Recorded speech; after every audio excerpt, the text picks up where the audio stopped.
A sad little girl tells the young billionaire at school, "I didn't get a Christmas present." When he discovers why, he does something unbelievable. Rowan pulled the car over on the side street and looked out the window. The school seemed smaller than he remembered. 23 years later, the red brick building was still there, but the windows had been painted blue, and there was a new playground in the yard. He grabbed the envelope from the passenger seat. Inside was a check that would make a difference in the school's budget for a good while. Rowan didn't want a party, a speech, or a plaque with his name on it. He just wanted to drop off the money and leave. "This will be quick," he muttered to himself. The front office was in the same place as before. A woman with grey hair greeted him with a genuine smile. "Can I help you?" "I'd like to speak with the principal. It's about a donation." "Of course. She's just finishing a meeting." "Can you wait about 5 minutes?" Rowan nodded and sat in a plastic chair. The hallway smelled of disinfectant and crayons, exactly like it used to. The bell rang, and children began to pour out of the classrooms, their voices echoing off the walls. The meeting with the principal was brief. 15 minutes to deliver the donation, decline any public recognition, and explain that he preferred to remain anonymous. She thanked him several times, and he politely ended the conversation. "Thank you so much, Mr. Mitchell. This will help the children immensely." "I hope so." Rowan left the office and walked down the hall toward the exit. Most of the parents had already picked up their children, but there were still a few kids waiting. He pushed open the main door and felt the cool afternoon air. That's when he saw her. A little girl was sitting alone on the front steps. She must have been about 4, with messy blonde hair that shone in the sun and light blue eyes that seemed too big for her small face. She wore a faded pink coat that looked too big for her and worn-out white sneakers. She swung her legs slowly, staring at the ground with a sad expression. Rowan stopped. Something about the girl's posture bothered him. She looked lost. "Are you okay?" he asked, approaching her. The little girl looked up. Her eyes were red as if she had been crying. "I didn't get a Christmas present," she said suddenly, without even asking who he was. The sentence caught Rowan completely by surprise. "What?" "I didn't get a Christmas present," she repeated, looking directly at him. "And I really wanted one. All my friends got one." She wiped her nose with the sleeve of her coat. "Daddy lost his job, and our house is sad. We didn't even have a Christmas dinner like in other years, just buttered noodles." Rowan felt as if he had been punched in the stomach. The casual way she spoke about something so painful left him speechless. He hesitated, then sat down on the step next to her. "What's your name?" "Emily, and you?" "Rowan." He didn't know what to say about the Christmas comment. "Do you go to school here?" Emily nodded. "I do. I'm in preschool, but I wish things were different." "Different how?" "I wish we had money, that Daddy hadn't lost his job, that we had a real Christmas." The words came out so directly that Rowan was speechless. It was as if the girl was reporting simple facts, unaware of the emotional weight of what she was saying. "So when did your dad lose his job?" "In November. He came home really sad and told Mommy he didn't have a job anymore. They thought I wasn't listening, but I was." Emily fiddled with the hem of her coat. "Then everything started to get different at home." "Different how?" "They stop talking when I come into the room. Mommy stares at the bills on the kitchen table and sighs. Daddy goes out every morning to look for work and comes back really tired." She looked at him. "And they think I don't understand? But I understand a little." Rowan felt a tightness in his chest. How was a child so young already learning that life could be cruel? And at Christmas? Christmas was worse. In other years, we always had turkey and stuffing. My grandma would come for dinner and bring presents. But this year, Emily shrugged. "My grandma is sick and couldn't come, and Mommy said we were going to do something different, simpler." "And what did you do?" "Buttered noodles, and Mommy tried to make it seem special, you know." She put the nice tablecloth on the table and lit a candle. "But I knew it was because there was no money for anything else." The simplicity with which Emily described the situation was heartbreaking. Rowan could perfectly picture the scene, a family trying to maintain their dignity in an impossible situation. And presents? There weren't any. Mommy said Santa Claus was very busy this year and that maybe he would come later. But I know he's not coming. Emily looked at her hands. My friend Sophia said Santa only comes for kids who have money. Your friend said that? She did. And I think she's right because all the kids in my class got presents except me. Sophia got a doll that talks. Peter got a car that turns into a robot. Emily sighed. Tight, and I pretended I got things too, but I think they knew I was lying. Rowan couldn't respond. How could he explain to a 4-year-old that the world was sometimes unfair? Do you think it's true that Santa Claus only likes rich kids? Emily asked. The question was so direct, so laden with hope and fear, that Rowan felt like crying. I think, he said finally, that sometimes things get complicated for adults. It has nothing to do with you being good or bad. Then why didn't I get anything? I was good all year. I helped Mommy with the dishes. I didn't fight at school. I ate all my food. The list of good deeds that Emily recited as evidence that she deserved a present made Rowan feel as if his heart was being squeezed. Emily, honey. A woman appeared at the school door. She had blonde hair like the girls and wore a simple, clean dress. I'm done talking with your teacher. We can go. Emily stood up quickly, but before she left, she looked at Rowan one last time. Thanks for talking to me, Rowan. No one ever listens when I talk about these things. Thank you, Emily. She ran to her mother, who took her hand. Rowan watched them walk down the street. Emily's mother walked slowly, as if each step took an effort. Rowan sat on the steps for a few more minutes, trying to process what had just happened. A 4-year-old child had just told him, with devastating simplicity, what it was like to not have Christmas. He stood up and walked to his car. On the way, Emily's words echoed in his head. I didn't get a Christmas present. Our house is sad. Does Santa only like rich kids? Rowan started the engine but remained parked for a while. There was something in Emily's brutal honesty that had shaken him deeply. She wasn't asking for pity. She was just sharing her reality with the naturalness that only children possess. His house was in a quiet neighborhood, with wide streets and well-kept lawns. It was a completely different world from the one Emily knew. Rowan parked in the garage and entered through the kitchen door. The silence greeted him, as always. He went straight to his office on the 2nd floor. On the walls, diplomas and certificates told the story of his success. Rowan Mitchell, owner of a small chain of boutique hotels. 42 years old, successful, financially stable, and alone. Rowan opened a desk drawer and searched until he found an old shoebox. Inside were old photos he had kept for years. He took out a small album and began to flip through it. There he was, at 6 years old, smiling with his front teeth missing. His mother, young and beautiful, hugged him in a photo taken in the backyard. His father appeared in few photos, always serious, always tired. Rowan stopped at a specific photo. It was the Christmas of his 7th year. He was sitting on the living room floor, holding a small, cheap toy car. It was the only present under the dry tree his mother had managed to buy. He remembered that day perfectly. He had woken up early, full of expectation, imagining the presents he would find. When he came downstairs and saw only the car, he felt a pang of disappointment. "Do you like it, sweetie?" his mother had asked, anxiety in her voice. "I do, Mum. It's the best car in the world." She had smiled, but Rowan had seen the tears in her eyes. Back then, his father worked 2 jobs to pay the rent. There was no money for expensive presents, a special dinner or decorations. Even so, his mother tried to make the day special. She made cookies with the little sugar they had, put music on the old radio and made up games.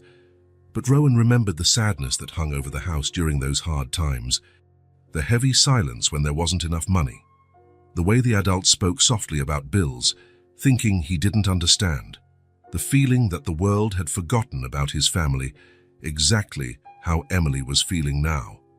Rowan closed the album and leaned back in his chair. The little blonde girl with blue eyes had touched a wound he thought had healed. She had awakened memories he preferred to keep buried, but maybe it was time to face them. He stood up and went to the window. Outside, the afternoon was ending. Some houses already had lights on, and he could imagine families gathering for dinner, children doing homework, parents coming home from work, small moments of everyday happiness.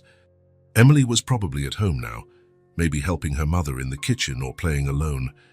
And tomorrow would be another day just like it, with no presents, no surprises, just the reality of a family trying to stick together during hard times. Rowan returned to his desk and picked up the photo from his 7th Christmas again. The little boy in the picture looked so hopeful, even with only a cheap present in his hands. When had that hope turned into the loneliness he lived in today? "She reminded me of myself," he said aloud to the empty office, and it was true. Emily, with her simple honesty and transparent sadness, reminded him of who he had been before he built walls around his heart. She reminded him of what it felt like to be small in a big, complicated world. Rowan put the photos back in the box and placed it in the drawer, but he couldn't get Emily out of his head. A 4-year-old girl who asked if Santa Claus only liked rich kids. A child who pretended to have received presents so she wouldn't feel different from her friends. He went down to the kitchen and took an apple from the fridge. There was enough food for a week, good food that he barely touched. Emily had talked about buttered noodles as if it were the saddest thing in the world, and in a way it was, not because of the food itself, but because of what it represented.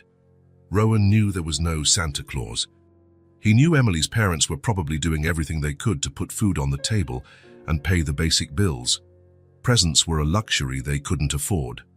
But that didn't mean Emily should grow up feeling like she had been forgotten by the world.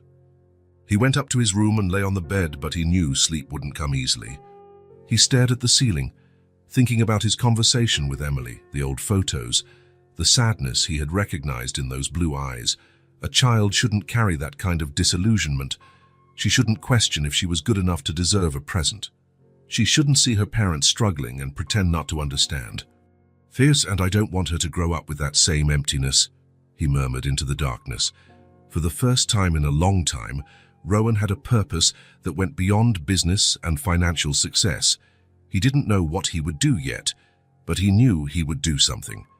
Emily would not be forgotten, not if he could help it. That little blonde girl with sad eyes deserved to know that someone cared. She deserved to feel that she hadn't been abandoned by the world, and Rowan was going to make sure she knew it. Rowan didn't sleep well that night. Every time he closed his eyes, he saw Emily's face, heard her voice asking if Santa Claus only liked rich kids. The words echoed in his mind like a refrain that refused to fade. Morning came slowly, and he got up before his alarm went off, already knowing exactly what he needed to do. He had a quick breakfast, barely touching the toast he had made. His mind was focused on one thing, finding the perfect present for Emily. Something that would show her she hadn't been forgotten, that she deserved all the joy in the world. He left the house with a clear purpose. He drove through the city streets looking for the right store, passing by several large, noisy toy stores. But none of them felt right. Emily deserved something special, unique, made with care. That's when he found a small craft shop downtown. The window was filled with handmade objects, dolls, wooden toys, stuffed animals. Everything had that personal touch he was looking for. The woman behind the counter was elderly, with white hair tied in a neat bun and glasses hanging from a gold chain. Her hands looked skilled and careful, accustomed to creating beautiful things with patience and love. "Can I help you?" she asked with a genuine smile that lit up her whole face. "I need a doll, something special, handmade. It's for a very special 4-year-old girl." The woman's eyes sparkled with interest. Oh, how lovely. A doll for a special little girl. "I have several beautiful options. What is this child like?" Rowan thought for a moment, picturing Emily in his mind. "She has blonde hair and light blue eyes. She's a very brave and sweet child. She's been through some hard times recently." The woman nodded with understanding, as if she perfectly understood what Rowan wasn't saying. "I see. Come, I'll show you some special options." She led him to a shelf where there were several handmade dolls. They were all beautiful and unique, clearly made with care and attention to detail. But one in particular caught Rowan's eye immediately. The doll had soft blonde yarn hair that shone gently in the shop's light. The blue eyes were embroidered with impressive care, each stitch creating a sweet and welcoming expression. She wore a light pink dress with tiny embroidered flowers and was the perfect size for a child to hug comfortably. "This one," he said, picking up the doll carefully. "She's perfect." "Excellent choice. This was one of my favorites to make. I spent 3 whole days working on her." The woman gently touched the doll's dress. "She was made with a lot of love. You know, I always imagine the child who will receive each doll I make. It's exactly what I was looking for. And could you personalize it in some way? Put a name on it?" "Of course. What name would you like?" "Emily. Emily." The woman smiled even wider. "Emily, what a beautiful name. I'll embroider it right here on the little dress with golden thread. It will look beautiful and will last forever." Rowan waited as she worked, watching every careful movement of the needle. Each stitch was made with attention and care, as if she understood the importance of that gift. The woman hummed softly as she embroidered, creating a peaceful atmosphere in the small shop. "There," she said finally, showing the result with pride. "Look how beautiful it turned out. Emily will love this doll." The golden letters shone gently on the pink dress, forming the name Emily in an elegant and delicate way. It was perfect. "That's beautiful," Rowan said, truly impressed. "Thank you very much. Now I'll put it in a special box for you."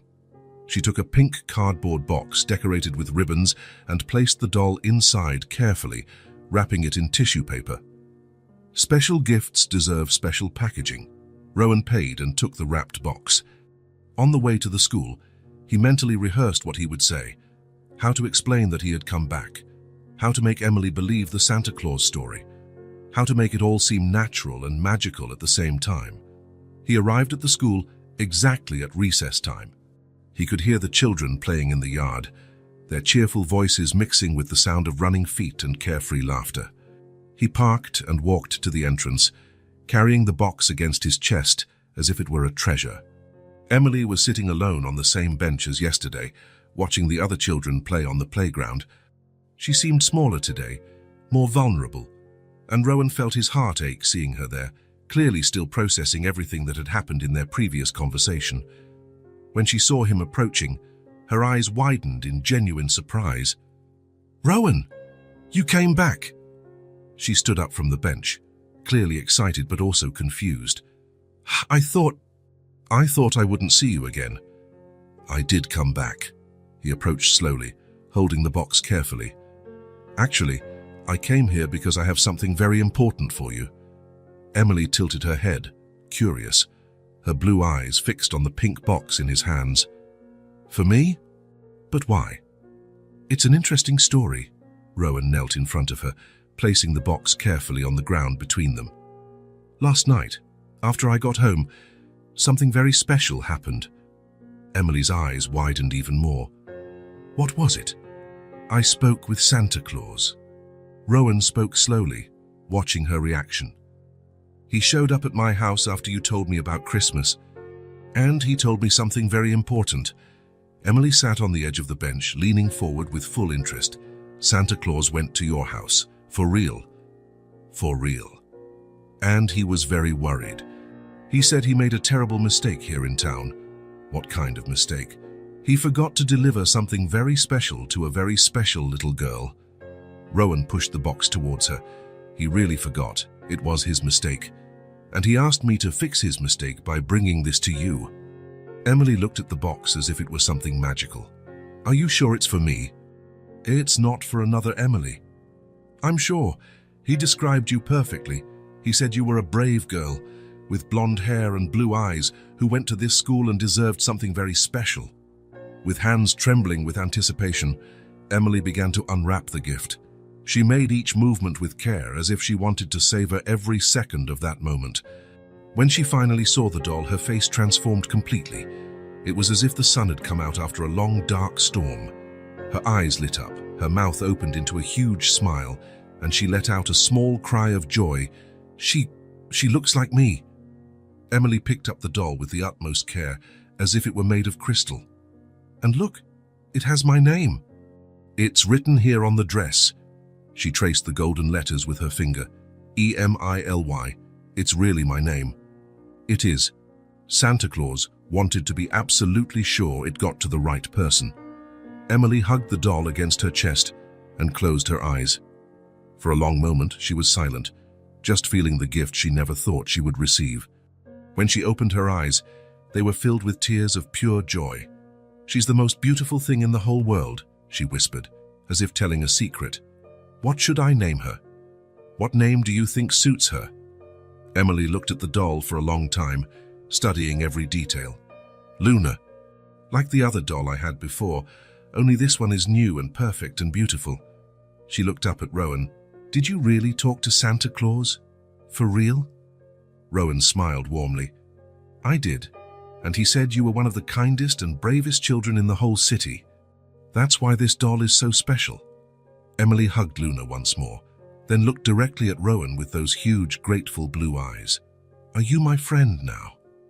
The question was so simple, so direct and honest, that Rowan felt his heart tighten with emotion.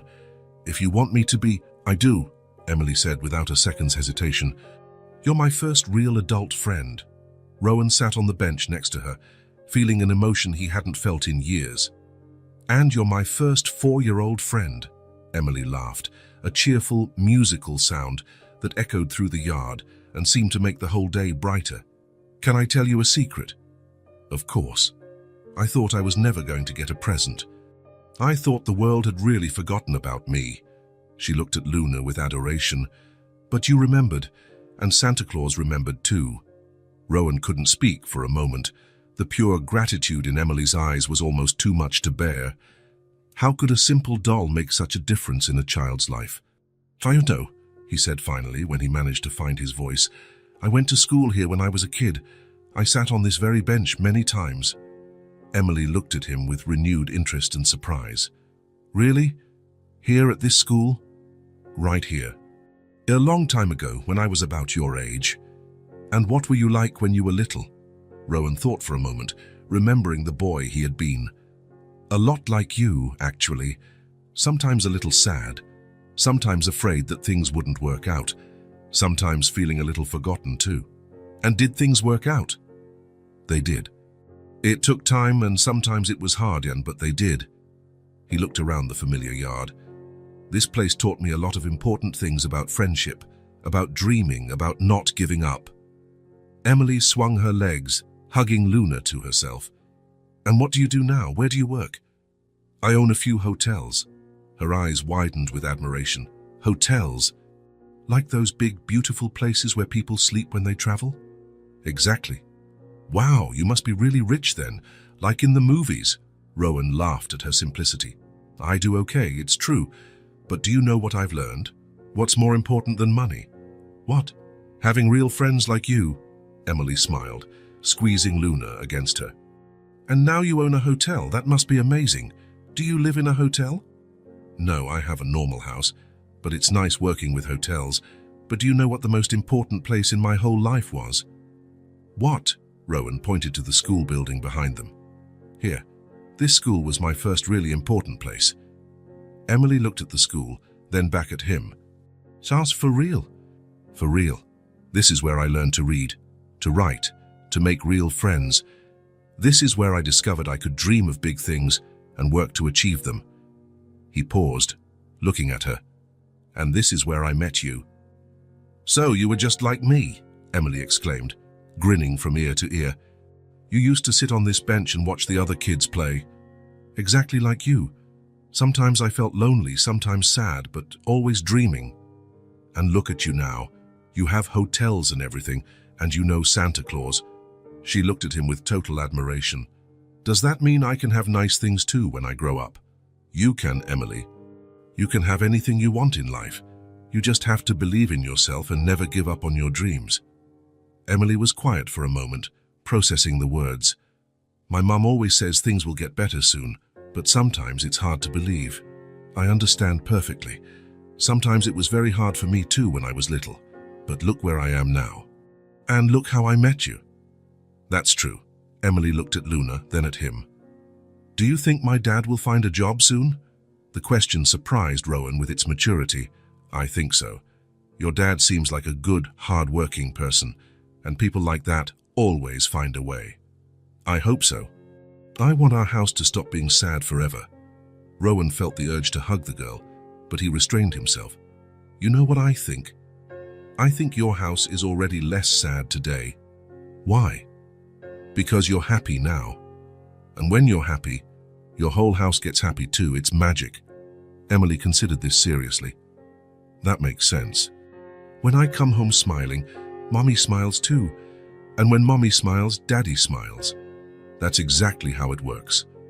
They sat in comfortable silence for a few minutes, watching the other children play on the playground. Emily played with Luna's hair, combing it with her small, careful fingers. Rowan? Yes. Thank you so much for being my friend. And thank you so much for bringing me Luna. It's the best present I've ever gotten in my life. Thank you for being my friend, Emily. You made me remember important things I had forgotten. The school bell rang, signaling the end of recess. Emily stood up reluctantly, holding Luna with all the care in the world. I have to go back to class now. Of course. You need to study hard. Are you leaving now? Rowan hesitated for a moment. I am, but can I come back another day to see how you and Luna are getting along? Emily's face lit up like a Christmas tree. Yes, you can. I'll take great care of Luna and I'll tell her all about you. She needs to get to know my special friend better. It will be a pleasure to get to know her better too. Emily started running towards the school, but stopped halfway and turned around. Rowan, can you tell Santa Claus I said thank you very much, and that I'll take care of Luna forever? I will. He'll be very happy to know. Emily waved energetically and ran inside the school, hugging Luna as if she would never let go. Rowan could hear her talking excitedly to other children who approached to see the new doll. Rowan sat on the bench for a few more minutes, watching the school quiet down after recess. There was something different in the air today, a lightness and joy that wasn't there before. Maybe it was the feeling of having done something genuinely right, something that really mattered in the world. He stood up slowly and walked back to his car. On the way, he thought about Emily's expression when she saw Luna, the way her eyes shone when she realized her name was embroidered on the dress. He thought about the question of friendship, so direct and honest that it touched his heart in a way he hadn't expected. As he drove home, Rowan was already thinking about his next visit. Emily had said he could come back, and he definitely would. After all, real friends don't disappear after giving a gift, and Emily deserved to have a real friend in her life. A few days had passed since Rowan had given Luna to Emily. He had thought about the girl every day, wondering how she was, if she was taking good care of the doll, if she was still happy. The curiosity and affection he felt for his new friend made him decide to go back to the school to visit her. It was a Thursday afternoon when Rowan parked again on the school's side street. The sun was high and warm, and he could hear the familiar noise of children at recess. He walked to the yard and looked for Emily among the playing children. He found her sitting alone under a tree, talking softly to Luna. The doll was well cared for, with her hair combed and her dress still clean and pretty. Emily seemed to be telling the doll a story, gesturing with her small hands. "Hi, Emily," Rowan said, approaching slowly. Emily looked up and her eyes lit up immediately. "Rowan! You came back." She stood up quickly, holding Luna against her chest. "Luna, look who's here. It's Rowan, my friend I told you about." Rowan smiled, pretending to greet the doll. "Hi, Luna. Has Emily been taking good care of you?" Emily put on a different voice, as if it were Luna responding. "She takes very good care of me. We sleep together every night and she tells me stories." "That's good. You two seem to be great friends." "We are," Emily laughed. "I was telling Luna about my plans for when I grow up." "Oh yeah? And what are those plans?" Emily sat on the ground, motioning for Rowan to sit too. "I'm going to have a really pretty restaurant, with round windows and lots of flowers out front. Sounds amazing. And what kind of food will you make?" "All kinds. Chocolate cake, pasta, pizza, warm soup for cold days." Emily spoke with her eyes shining with excitement. "And you know what else?" "What?" "I'm going to give free food to anyone who's hungry. Like, if someone doesn't have money but is hungry, they can eat anyway." Rowan felt something stir in his chest. The simplicity and kindness in Emily's words were breathtaking. "That's very beautiful, Emily. My mom always says everyone deserves to eat well, and I agree." Emily adjusted Luna in her lap. "In my restaurant, no one will go hungry." It was then that Rowan noticed something that bothered him. He looked around and saw that all the other children had lunch boxes or were eating something, but Emily had nothing. "Emily, did you not bring a snack today?" Emily looked down and fiddled with Luna's dress. "South, there was nothing at home to bring." The answer was said so naturally that it hurt even more. Rowan felt a pang in his chest as he realized Emily was used to this situation. "Are you hungry?" Emily shrugged. "A little, but it's okay. I'll eat at school during lunch." Rowan stood up. "How about we go get something to eat right now?" "You, me, and Luna." Emily's eyes widened. "Really? But class is starting soon. We'll be back before class. What do you think?"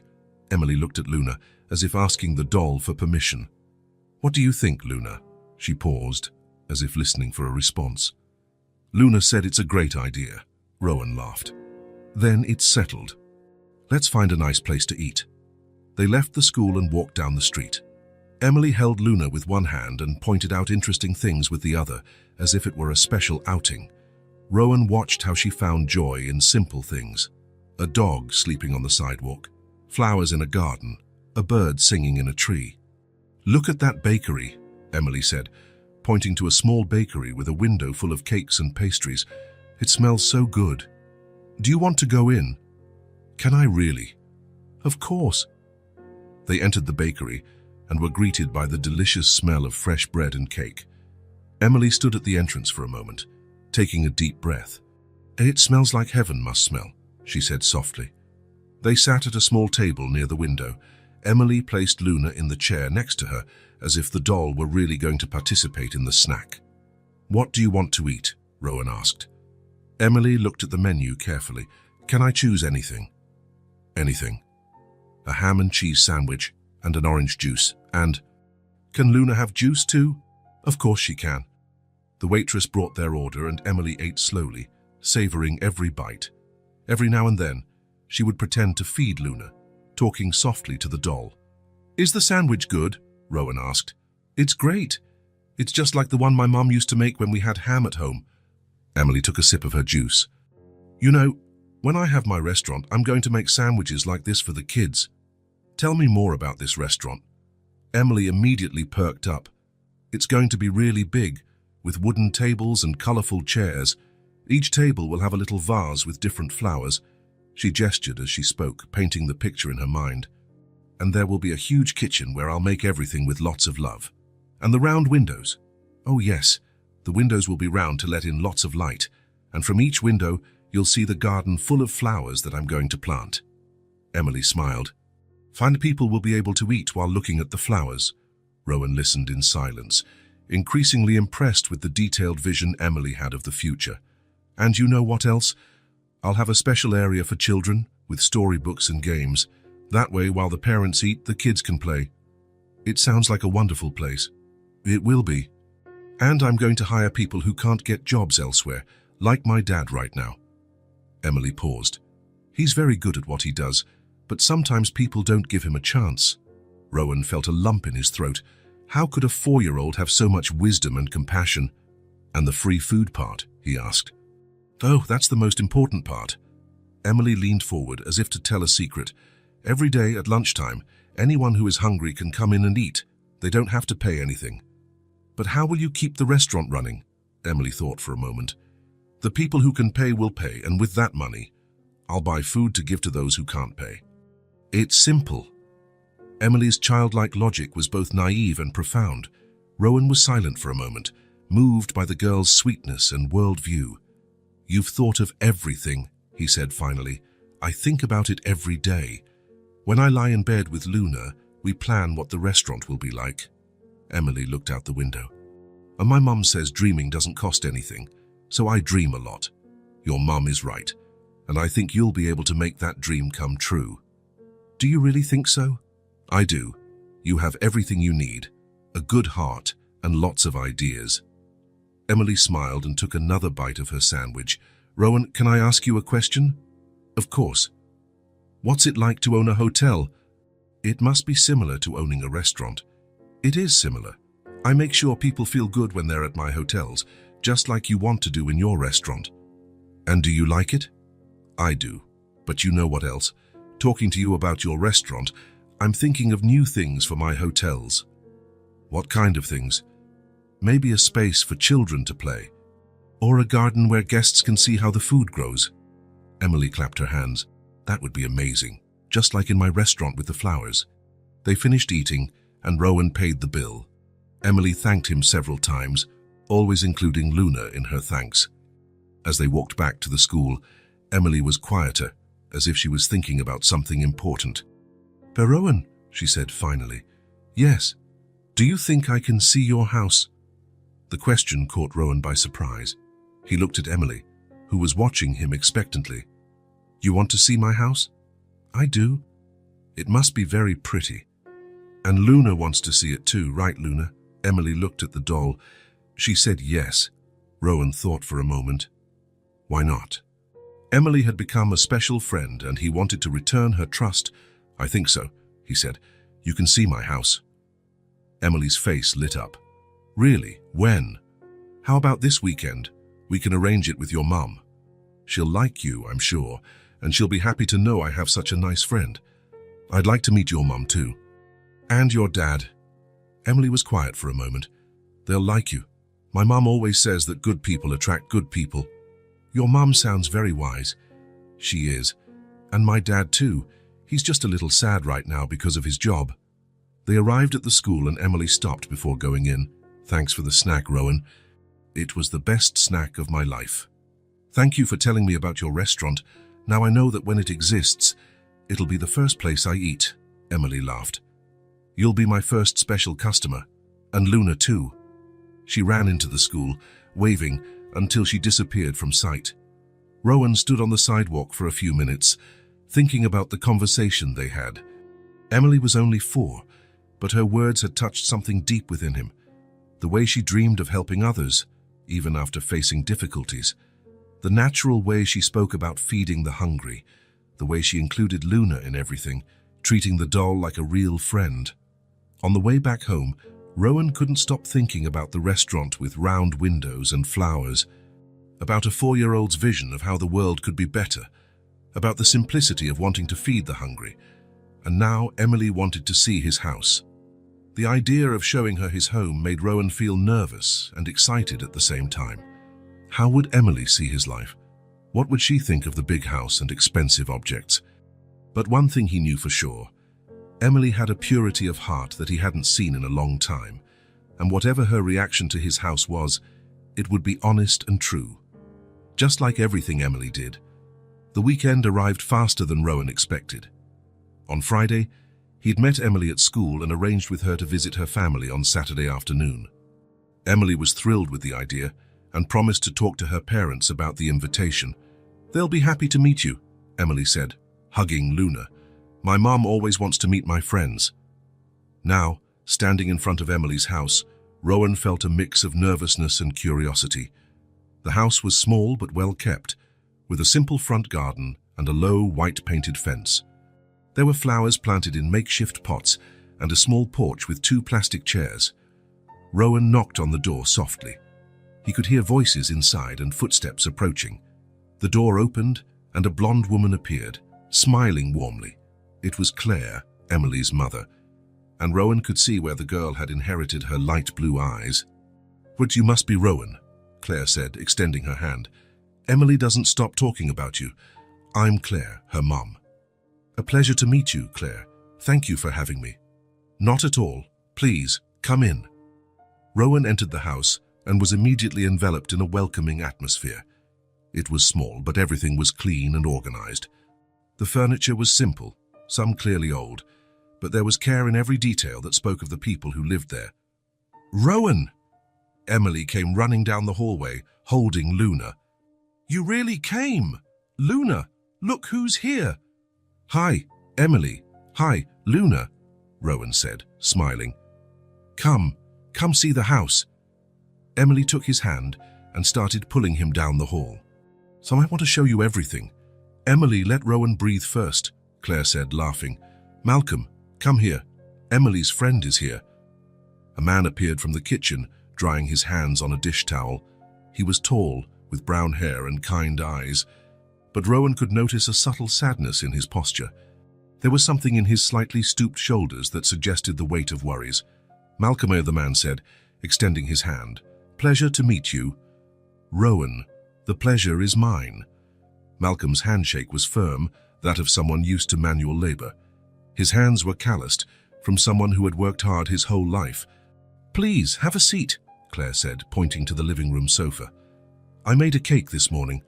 How about we have some with coffee?" "That would be great, thank you." Emily sat next to Rowan on the sofa, placing Luna carefully between them. "Rowan, want to see where Luna sleeps?" "Of course." Emily stood up and led him to a corner of the room where there was a small box lined with a soft cloth. "She sleeps here. I made a special little bed." Emily placed Luna in the box carefully. "But now I tell you everything too, Luna. Rowan is our friend." Rowan watched the scene, touched by the way Emily treated the doll as a real companion. The box was simple, made of cardboard decorated with colored paper, but there was a lot of love in the craftsmanship. "The little bed is beautiful," Rowan said. "Mommy helped me make it. Every doll needs a special place to sleep." Claire returned from the kitchen carrying a tray with coffee, glasses of juice, and slices of a simple cornmeal cake. Malcolm followed her with small plates and napkins. "I hope you like cornmeal cake," Claire said, serving everyone. "It's what we had in the house to make." "I love cornmeal cake," Rowan lied gently, though he couldn't actually remember the last time he'd had one. They all sat in the living room, in a natural arrangement that made Rowan feel immediately welcome. Emily sat on the floor next to Luna's box, as if wanting to include the doll in the conversation. "Emily told me you met at school," Claire said. "That's right, I went there to make a donation and we ended up talking." Rowan took a sip of his coffee. "She's a very special girl." "That she is," Malcolm said, looking at his daughter with affection. "She's always been very smart and loving." "Daddy, tell Rowan about your old job," Emily said suddenly. "He had a very important job." Rowan noticed how Malcolm shifted uncomfortably in his chair. Claire placed a hand on her husband's arm in a gesture of silent support. "Emily," Claire began. "No, it's okay," Malcolm said, forcing a smile. "I worked at a factory. I made parts for industrial machines." "For how many years?" Rowan asked. 15 years. "I started there right after Emily was born." Malcolm looked at his own hands. "It was a good job, fair pay, good colleagues. I liked what I did." "And what happened?" Malcolm sighed. "The company decided to close the factory. They said it wasn't profitable enough." "Was it far from here?" Rowan asked, though something in his chest was already tightening with a terrible suspicion. "It was, in the industrial park, on the other side of town. It took me almost an hour to get there by bus every day." Malcolm took a sip of his coffee. "See, but it's what supported everything here at home." Emily got up and went to sit next to her father. "Daddy is very good at what he does. The bosses always praised him." Malcolm ran a hand through his daughter's hair affectionately. "It was a good place to work. There were a lot of good people there." "Did everyone lose their jobs?" Rowan asked. "Everyone. 120 employees." Malcolm shook his head. "Some have found new jobs, others are still looking, like me." Claire got up to get more coffee from the kitchen. Rowan could see that the subject was painful for the whole family. "And why exactly did it close?" Rowan insisted, though he feared the answer. "They said an investor bought the land, wanted to tear everything down to build something else." Malcolm looked out the window. It was an old building, but solid. It could have run for many more years. Rowan felt his stomach tighten. A terrible suspicion was growing inside him. "Chelsea, do you know what they're going to build in its place?" "It closed to become a hotel," they said, Malcolm replied without looking at him. "A boutique hotel, something like that. For people with money." The words hit Rowan like a punch to the gut. He almost dropped the coffee cup from his hands. He knew that story all too well. He knew it because he had been the one who bought that land. He had been the one who decided to close the factory to build his newest hotel. The air in the room seemed to get heavier. Rowan looked around and saw in a completely new light the simplicity of the furniture, the careful patches on the curtain, the way Claire stretched every penny to keep the house running. All of it was a consequence of a decision he had made coldly and calculatingly, thinking only of numbers and profits. "Are you okay?" Claire asked, returning from the kitchen and noticing Rowan's sudden paleness. "I'm fine, thank you," he managed to say, though his voice came out a bit strangled. Emily looked at him with concern. "Rowan, are you sad?" "I'm okay, Emily. I was just thinking about what your dad said." Malcolm continued talking, oblivious to the turmoil of emotions Rowan was feeling. "The worst part is that they closed it out of nowhere. On Friday, everything was normal. On Monday, we arrived and there was a notice on the door. They said we had 2 weeks to get our things." "Only 2 weeks?" Rowan managed to ask. "Only, and mind you, some of the employees had worked there for over 20 years. Malcolm shook his head. "They gave a basic severance package, the minimum required by law. And that was it." Rowan remembered that transaction. He had been advised by a team of lawyers who took care of all the legal details. For him, it had been just another investment, an opportunity to expand his business. He had never thought about the faces behind the numbers, the families that would be affected. "That must have been very difficult," Rowan said, feeling like a hypocrite. It still is." Malcolm looked at Emily Hunt, who was playing with Luna on the floor. "But we don't give up. I keep looking for work every day. Something will turn up." Claire sat down again and took her husband's hand. "Malcolm is persistent and very good at what he does. Someone will recognize that soon." "Definitely," Rowan said, though the words sounded empty even to himself. Emily got up and came to sit on her father's lap. "Daddy will find an even better job." "I'm sure of it." Malcolm kissed the top of his daughter's head. "With this cheering squad, how can I fail?" Rowan watched the scene and felt a mixture of admiration and guilt. Here was a family that, despite facing enormous difficulties because of a decision he had made, maintained their dignity and love for each other. They weren't asking for help or complaining. They were fighting together, with hope and determination. The silence that followed was comfortable for everyone but Rowan. He was struggling with the weight of what he had discovered, trying to process the fact that he was directly responsible for this family's suffering. "The cake is delicious," he said finally, trying to return to normal conversation. "Thank you," Claire said, smiling. "It's my mother's recipe, simple but tasty." Emily turned to Rowan. "Rowan, when I have my restaurant, I'm going to make cake just like Mommy's to give to people." "It will be the best cake in the restaurant," Rowan said, forcing a smile. The conversation continued for another hour, but Rowan was only half present. His mind was racing with the discovery he had made. How could he look into the eyes of Emily, Claire, Malcolm, knowing that he was responsible for taking away their stability? When he finally said goodbye, promising to return soon, Rowan left the house carrying a huge weight on his chest. Emily walked him to the door, holding Luna. "Thanks for coming, Rowan. My parents really liked you." "I really liked them too, Emily. Next time you can see my room too." "That would be great." Rowan walked to his car in silence, feeling Emily's eyes watching him from the door. When he started the engine and drove away, a single certainty echoed in his mind. He had to do something to fix what he had broken, but he still didn't know how. The days following the visit to Emily's house were the hardest Rowan had experienced in years. He could barely sleep, barely concentrate on work. Every time he closed his eyes, he saw Malcolm's kind face talking about the factory that had closed to become a hotel. He heard the words again. It was far, but it's what supported everything. The image of Claire stretching every penny to keep the house running wouldn't leave his mind. The dignified simplicity of the family, who didn't ask for help but were clearly struggling. Emily's innocent dream of having a restaurant to feed the hungry, all because of a decision he had made coldly, thinking only of numbers and profits. On Wednesday morning, Rowan cancelled all his meetings for the day. His secretary was surprised, as he never did that without an important reason. But this time, there was a reason, the most important one of his life. He left home with a clear destination in mind. He needed to see with his own eyes the place that had destroyed the lives of so many people. He needed to face the reality of what he had done, to touch the walls that had housed dreams and hopes. The site of the old factory was in the city's industrial park, a neighborhood Rowan only knew from the reports he received from his lawyers and architects. He had never set foot there before.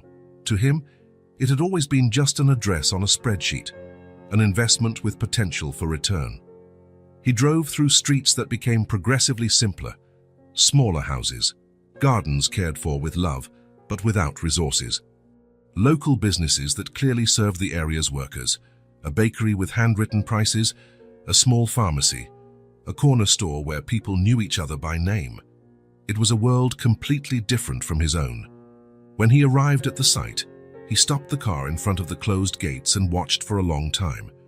The factory was still standing, but completely empty. There was a large modern sign indicating that a new hotel from the Mitchell Boutique Hotels chain would be built there. His name was stamped on it, proud and imposing, announcing progress and modernity. But for Rowan, at that moment, the sign looked like a tombstone. He got out of the car and approached the fence. The main gate was locked with chains and padlocks, but there was a side opening in the fence where he managed to get in. The grounds were too quiet, only the wind rustling some forgotten papers on the ground and making a strange noise as it passed through the metal structures. The factory building was exactly as Malcolm had described, old but solid. The brick walls were stained by time and decades of work, but the structure seemed firm and sturdy. Large, dusty windows let in golden shafts of sunlight, creating patterns on the abandoned floor. Rowan walked slowly around the exterior, trying to imagine what the place had been like when it was running. 120 people arrived there every day for the morning and afternoon shifts. They talked, laughed, worked side by side. Malcolm made his 1-hour bus trip to get there, then spent 8 hours creating parts for industrial machines. There were signs everywhere that life had stopped abruptly.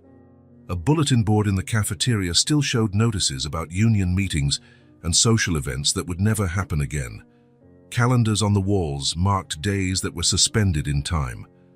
A forgotten cup on an office desk suggested that someone had left expecting to return the next day, but that day never came. Rowan entered the main building through a door that had been left ajar. The silence was oppressive and heavy. His footsteps echoed on the concrete floor, creating a ghostly sound that multiplied through the empty corridors. The machines had been removed months ago, leaving only geometric marks on the floor where they had been installed for years. He walked among these marks, trying to imagine the noise that must have been there when everything was working.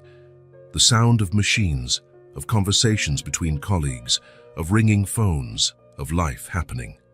He climbed a metal staircase to a mezzanine that overlooked the entire factory floor. From up there, he could get a full perspective of the space.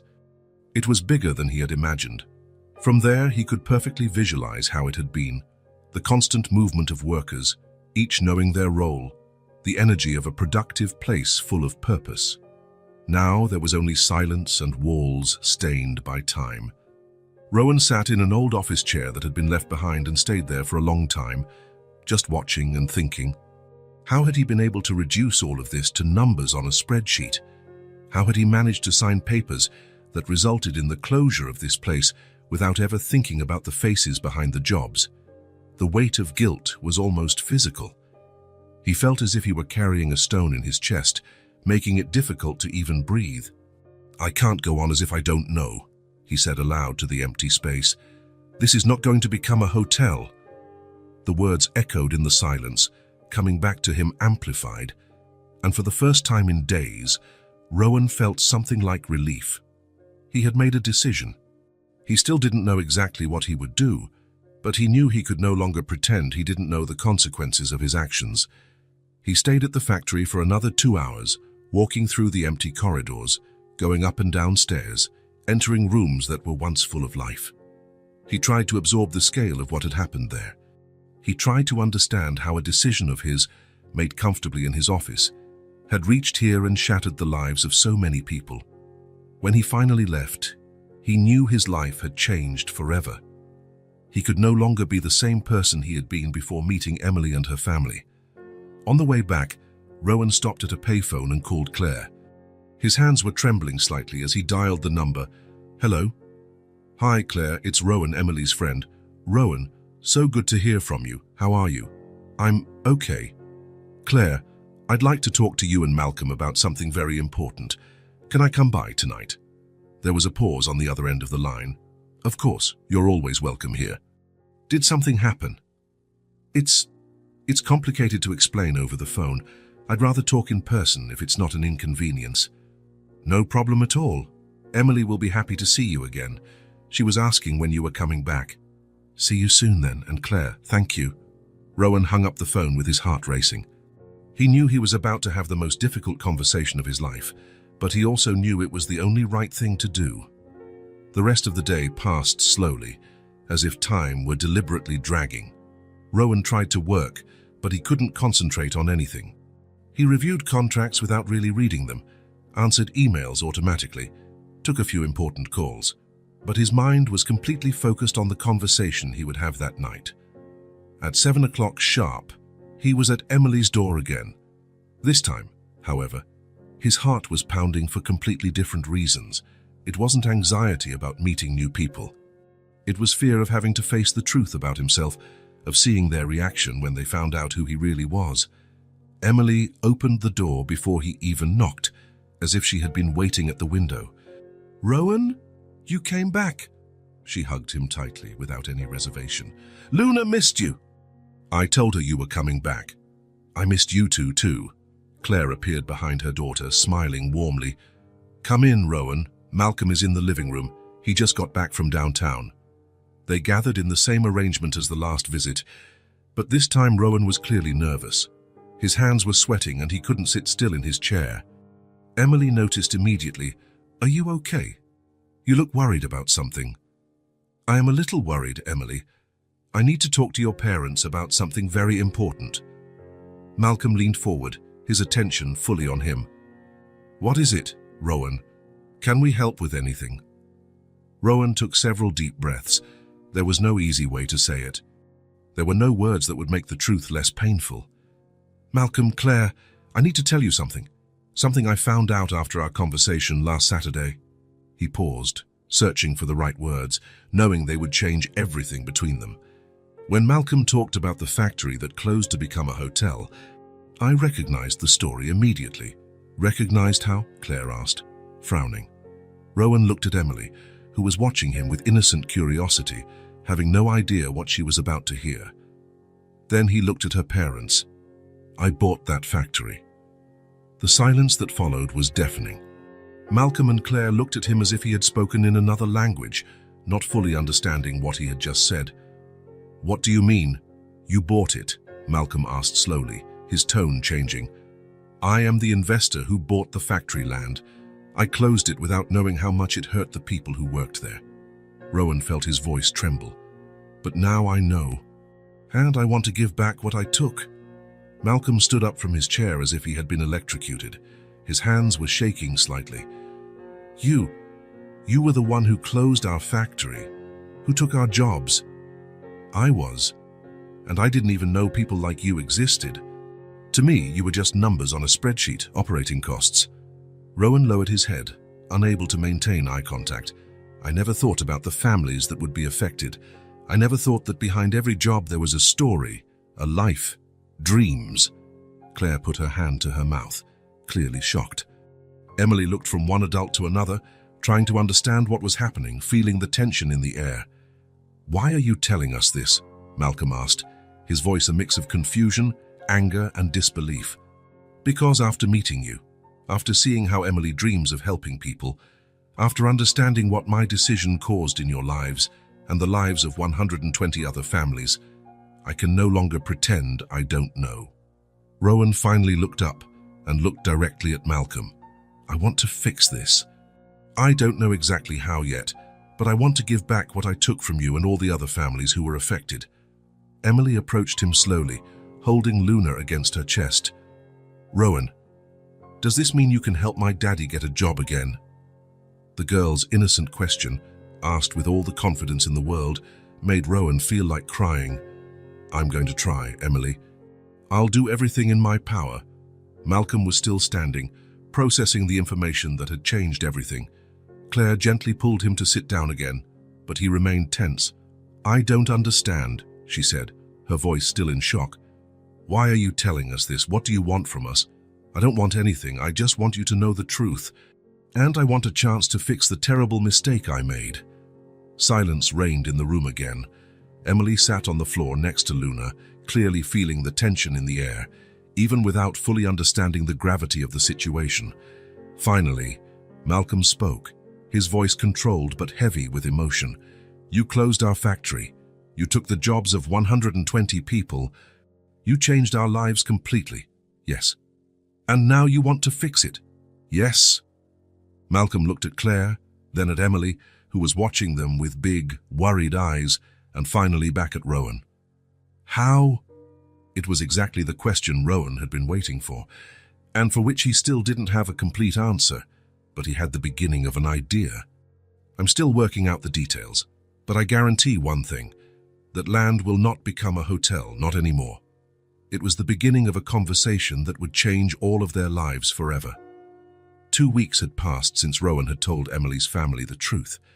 They were 2 intense weeks, full of meetings, calls, and planning, but also 2 weeks of renewed hope, of sleepless nights thinking about possibilities, of waking up every day with a purpose that went far beyond profit.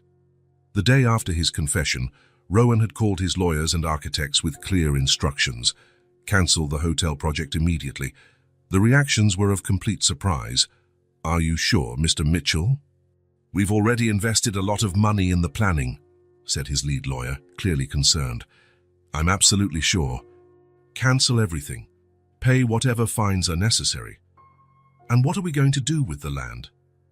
"I'm going to turn it into something completely different." Rowan spent the next few days intensively researching cooperatives, talking to experts, studying models that worked in other cities.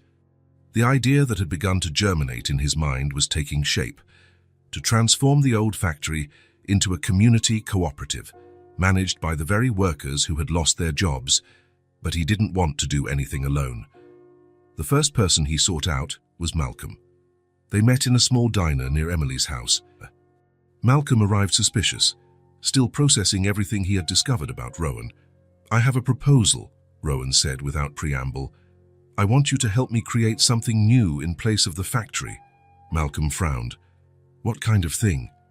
"A cooperative, a place where the former employees can work together as owners of their own business, where each person has a voice in the decisions and shares in the results." "And why would I help you?" "Because you know those people better than any consultant. You know their skills, their dreams, their needs. I have money and resources, but you have something much more valuable. You truly know the community." Malcolm was quiet for a long time, stirring his coffee. "How would it work?" "Each former employee who wants to participate becomes a co-op member, a partner in the enterprise. Everyone has a say in important decisions. Everyone shares the profits. The space would be used for different activities: workshops, services, production. And you? And what would be your role?" "I'll finance the complete renovation and the initial equipment. After that, you run the business. I'll just stay on as an advisor, if you want me." Malcolm looked directly at him. "Why are you doing this?" "Because it's the right thing to do. And because a 4-year-old girl taught me that there are much better ways to use money." In the following days, Malcolm helped Rowan get in touch with his former co-workers. The first meetings were tense, full of distrust. "He closed our factory, and now he wants to play the good guy," said Jose, one of the oldest welders. "What guarantee do we have that he won't change his mind again?" asked Rita. "I completely understand your anger," Rowan said at a meeting in the local church hall, "but I'm here to offer a chance to rebuild something better than what existed before." "Better for whom?" asked Maria. "For you, for your families, for the whole community?" It took several meetings before people started to trust the proposal. Rowan brought in lawyers specializing in cooperatives to explain the legal aspects. But it was when Claire joined the project that things really started to change. "I've always dreamed of cooking for many people," she said at one of the meetings. "Making meals that feed not just the body, but also the soul." The idea of a community kitchen led by Claire opened up new possibilities. Soon, other people began to suggest ideas. A sewing workshop led by Ms. Carmen, who had always been skilled with a needle and thread. A maintenance area coordinated by Mr. Pedro Sato, who could fix anything. A bakery where some of the ex-employees could use family recipes. "And what about a space for the children?" suggested Anna, a mother of 3 young children. Many mothers in the area can't work because they have nowhere to leave their kids. Rowan noted everything carefully, each suggestion being incorporated into the project. His architects worked to adapt the old factory space to the new needs. The building was divided into functional areas after much debate. The old cafeteria became Claire's community kitchen, with professional equipment to prepare meals for the cooperative and also to sell to the community. A side wing was transformed into sewing and craft workshops. The section that once housed heavy machinery became the maintenance and small repairs area. The bakery was installed in an area with independent access, allowing it to operate at the most convenient times. And in the old administrative office, a colorful and safe children's space was created, where co-op mothers could leave their children while they worked. "I also want to include training programs," Rowan said at a meeting, "for young people from the area who want to learn a trade." "Like vocational courses?" asked Malcolm, who had become the main intermediary between Rowan and the former employees. "Exactly. Baking, sewing, basic maintenance, small business management, even adult literacy." The construction and renovation took 3 intense months. Rowan was there every day, not as a supervisor, but as just another worker. He carried materials, painted walls, assembled furniture. The co-op members initially treated him with suspicion, but gradually they realized he was genuinely committed to the project. Emily visited the site whenever she could, usually on weekends with her parents. She observed everything with curious eyes, asking insightful questions and making suggestions that were sometimes wiser than the adults. "Rowan, why don't you put plants in all the corners?" she suggested on one of these visits. "Plants make places happier." "That's a great idea, Emily." And so, the cooperative gained indoor and outdoor gardens, with flowers and plants collectively cared for by everyone. During the renovation, the community came together in a way Rowan had never seen. Entire families showed up on weekends to volunteer. Children played in the yard while their parents worked. There was always someone bringing snacks or offering extra help. "This is how real communities work," Claire explained to Rowan on one of those afternoons. "How's when everyone works together for something that will benefit everyone?" The cooperative was named Community Rebirth in a democratic vote among all the members. The name perfectly reflected what was happening, a rebirth of hope and opportunities. When it was finally ready, the space was completely unrecognizable. The time-stained walls had been painted with cheerful colors. The large clean windows let in abundant light. The concrete floor had been polished and marked with colored lines that delineated the different areas. Claire's kitchen was a dream come true, with industrial ovens, huge refrigerators, and a spacious prep area. The sewing workshop had modern machines and large tables. The bakery constantly smelled of fresh bread and homemade cakes. The children's space was a joy in itself, with educational toys, books, colorful rugs, and walls decorated with drawings made by the children themselves. There was also a small community library, organized by volunteers from the area. The training area was equipped with basic tools and teaching materials for the courses that would begin to be offered. Malcolm would be one of the main instructors, teaching basic maintenance and welding. On the official opening day, a crowd gathered in the cooperative's courtyard. There were former employees of the old factory, local residents, local authorities, and people from other parts of the city who had heard about the project. Emily was radiant, wearing a new dress that Claire had sewn especially for the occasion. It was light blue, the color of her eyes, with small embroidered flowers. She carried Luna, who had also gotten a new dress to match. "Rowan," Emily said, running up to him. "Can I see everything again? I want to show Luna how it turned out." "Of course, Emily, you are our most special guest." He took her on a complete tour of the cooperative. Emily stopped in each area, observing everything carefully. In Claire's kitchen, she was impressed by the size of the ovens. "You can make cake for the whole city in here," she said, laughing. In the sewing workshop, she examined the machines as if they were treasures. "When I grow up, I want to learn how to use all these machines." In the bakery, the smell of fresh bread made her sigh. "It smells like heaven must smell," she said, repeating the phrase she had used the first time they entered a bakery together. But it was when they reached the children's space that Emily stopped and stared for a long time. There were children her age playing, mothers talking, an atmosphere of joy and care. "So it looks like my restaurant," she said finally, her voice full of emotion. "Only bigger." Rowan knelt beside her. "It is similar, isn't it? A place where people take care of each other, where no one goes hungry, where everyone is welcome." "You remembered my dream," Emily said, looking at him with those huge blue eyes. "Your dream helped me create all of this. You taught me how to dream again." The opening ceremony was simple but emotional. Malcolm spoke on behalf of all the co-op members, thanking them for the opportunity to start over. Claire presented the community kitchen projects. Other members explained how the different areas would work. When it was the authorities' turn to speak, Emily stepped forward. No one had planned for her to speak, but she climbed onto the small platform and asked for the microphone. "I wanted to say something," she said in her clear child's voice. The audience fell completely silent, surprised and curious. "I want to thank my friend Rowan, because he listened to my heart, because he stayed, and because now he's a friend of my family." She paused, looking directly at Rowan, who was in the front row. "He turned a sad place into a happy place, and now all the people will have a job again, and they will take care of each other, just like in a big family." The silence that followed was filled with emotion. Many people had tears in their eyes. Emily had captured in simple words what everyone was feeling. Rowan stood up and went to the platform. Emily handed him the microphone with a huge smile. "Thank you, Emily," he said, his voice clearly emotional. "Thank you for letting me be a part of this." He looked at the crowd, seeing faces he had come to know and respect over the past few months. "When I met Emily a few months ago, she told me about a dream, a restaurant where she would give free food to those who were hungry, where people would be cared for." Rowan gestured to the renovated building behind him. "This cooperative is the adult version of that dream, a place where everyone takes care of everyone." He paused, searching for the right words. "I've learned more from you in the last few months than I learned in years of running businesses.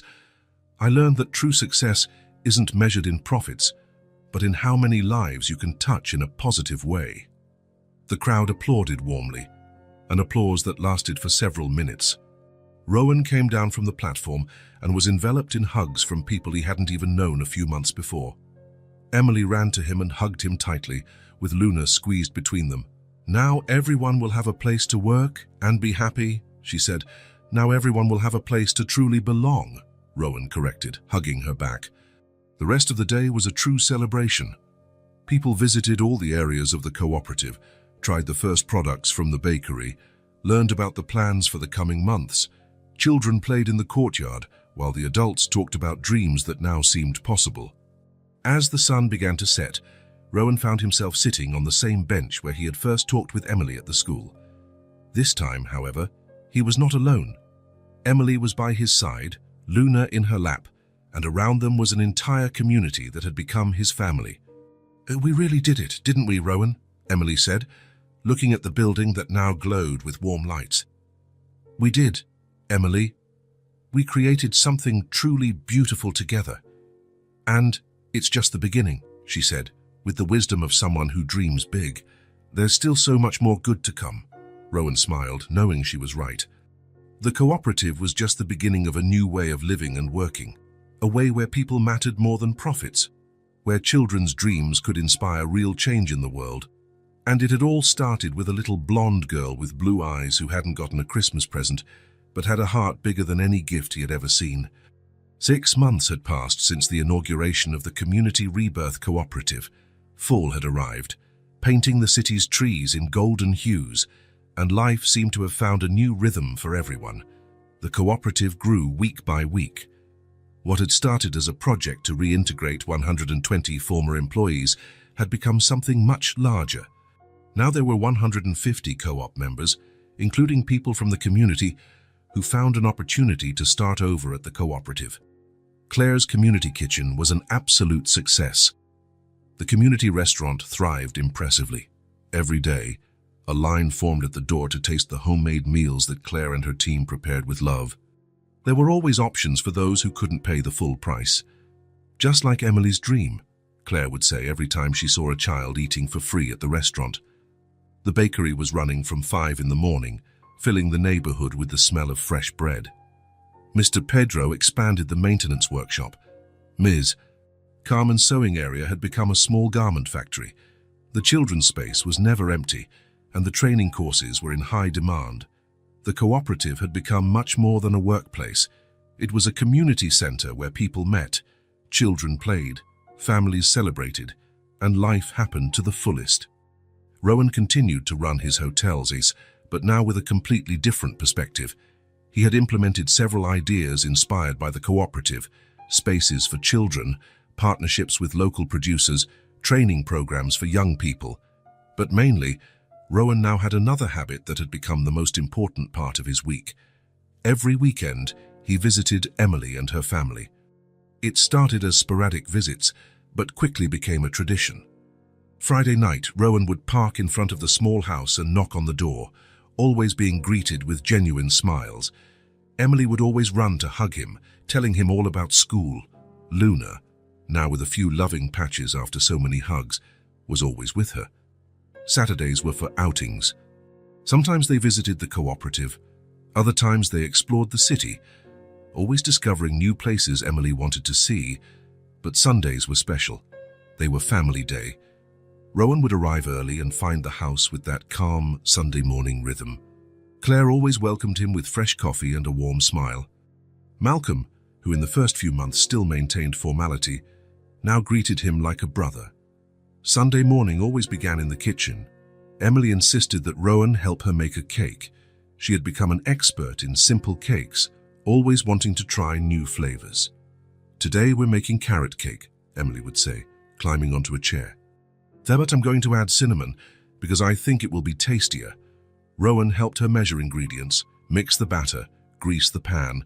It was a ritual they both loved, full of conversations about everything and nothing. Emily took the opportunity to tell stories from school, her plans for the future, her observations about the world. "You know, Rowan, I still want to have my restaurant," she would say, beating the eggs. "But now I know I also want to have a cooperative, for people to work together and be happy." While the cake baked, they would sit in the living room and Rowan would tell old stories. Emily loved to hear about what his life was like as a child, about the school he attended, about his family's hard times.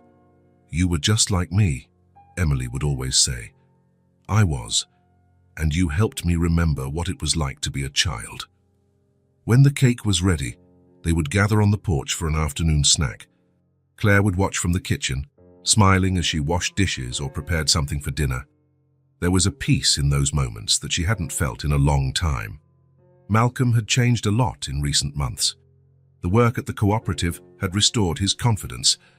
He coordinated the maintenance area, was respected by the members, and had a stable income. More than that, he had regained his joy for life. After the snack, while Emily played in the yard, Malcolm and Rowan always ended up playing cards on the porch. At first, they were tense games, but they gradually became moments of true conversation between two men who had learned to respect each other. "How are things at the cooperative?" Rowan would ask, shuffling the cards. "Better every week. Mr. Pedro is thinking of hiring more help." "And Claire?" "Happy. Happier than I've seen her in years." Malcolm dealt the cards. "She always wanted to cook professionally." "And you?" "Grateful. I still can't believe all this happened." These conversations always flowed naturally, covering topics from business to life philosophies. Malcolm had become a source of wisdom for Rowan, who learned about the value of community work. At the end of the afternoon, Emily would always come and sit with them on the porch. It was her favorite time of Sunday, when the whole family was together and relaxed. On one of those Sunday afternoons, when fall was advanced and there was a cool breeze, Emily lay down on the porch sofa with Luna in her lap.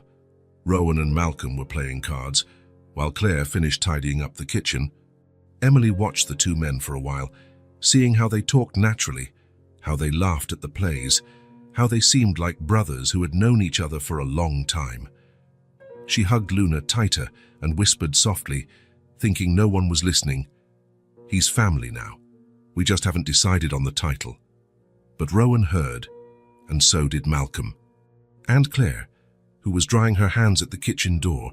For a moment, everyone was silent, processing the simple truth Emily had expressed.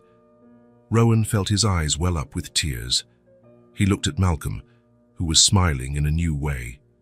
He looked at Claire, who was watching him with an affection reserved for family. "It's true," Claire said finally, coming to sit with them. "You are family. Our chosen family," Malcolm added, putting the cards aside. Emily got up and went to hug Rowan, still holding Luna. "You'll always be part of our family, right?" "Always," Rowan said, hugging her back. "If you'll have me." "Of course we'll have you," Emily said, as if it were obvious. Family is family. As the sun set, they stayed there on the porch, talking about plans for the week, about the small things of daily life, about the life they had built together. Rowan thought about how his life had changed since that day he met a little blonde girl who hadn't gotten a Christmas present. How a sincere conversation on the steps of a school had transformed not just his perspective, but his entire life. Now he had a family. He had a purpose beyond money. He was sure he was making a difference in the world, and all because Emily had taught him that simple dreams and generous hearts could move mountains. When it was time to leave, Emily walked him to the car. "Rowan." "Yes, thank you for being part of our family. Thank you for letting me be a part. See you Friday." "See you Friday." And as he drove home, Rowan smiled, knowing that on Friday he would be back, as he always would be, because now he had a place to truly belong. If this story touched your heart, subscribe to the channel and turn on notifications so you don't miss the next ones. Leave a like because it helps this story get recommended to more people. See you in the next story.